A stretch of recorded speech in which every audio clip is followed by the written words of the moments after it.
ఎక్కడి నుంచి వచ్చారు? మేము దించినారానా ఏం చేస్తారు? కాలేజా ఏంటి? College inter first year. లేదా ఇవాళ మరి కాలేజ్ వదిలేసి వచ్చినాం. మ్యాచ్ కోసమే? ఆ, ఇంట్లో చెప్పేసి వచ్చినాం ఆయన. అవునా? ఎట్లున్నది మరి మ్యాచ్? మ్యాచ్ అయితే మేము హార్దిక్ పాండ్యాని చూనికి వచ్చినాం. నేనైతే ఆయన కోసం వచ్చిన. మీ ఫేవరెట్ ప్లేయర్ ఆయనేనా? నేను వాట్సాప్ చూపించాలా, చూపి. Screen shot.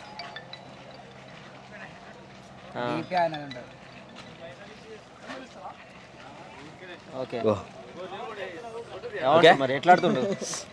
ఆయన ఎట్లా అన్నా చూస్తాం మనం. అంతే ఇక. మ్యాచ్ ఒకసారి అప్ అండ్ డౌన్స్ అవుతాయి, ఒకటేసారికి ఇవ్వలేము కదా. ఆ, అయితే ఇప్పుడు ఇండియాలో మ్యాచ్లో ఎక్కువ టెస్ట్ సిరీస్ ఓడిపోతున్నారు, ఎందుకని? ఎందుకని అంటే ఏం చెప్తాం, గౌతమ్ గంభీర్ దానివల్ల అయితే కాదు. ఓకే. అయితే ప్లేయర్స్ మంచిగా ఆడాలి, లేదంటే వాళ్ళు ఇద్దరు కాంట్రిబ్యూషన్ ఉంటేనే టీం గెలుస్తుంది కదా. అంటే కోచింగ్ మంచిగా ఉండాలి. విఫలమా లేదా టీం విఫలమా? అర్థం కాలే. కెప్టెన్ విఫలమా, టీం విఫలం అనుకోవాలి? ఇద్దరు అనుకోవాలన్న, క్రెడిట్ ఇచ్చినప్పుడు ఇద్దరికి ఇవ్వాలి, ఇట్లా లాస్ అయినప్పుడు కూడా ఇద్దరికి ఇవ్వాలి, ఒకరికి ఇస్తే కాదు కాదు. ఫస్ట్ గిల్లుండే, ఇప్పుడు రిషబ్ పంత్ వచ్చింది క్యాప్టెన్. రిషబ్ పంత్కి అంత ఎక్స్పీరియన్స్ లేదని నేను అనుకుంటున్నాను. అంటే గిల్ గౌతమ్ గంభీర్ మీద ఎందుకు అన్ని ఆరోపణలు వస్తున్నాయి, దాని గురించి ఎందుకన్నా ఎందుకంటే నెగిటివ్ స్ప్రెడ్ చేసే వాళ్ళు చేస్తారు. మూవ్స్ మంచిగా చేస్తలేడు.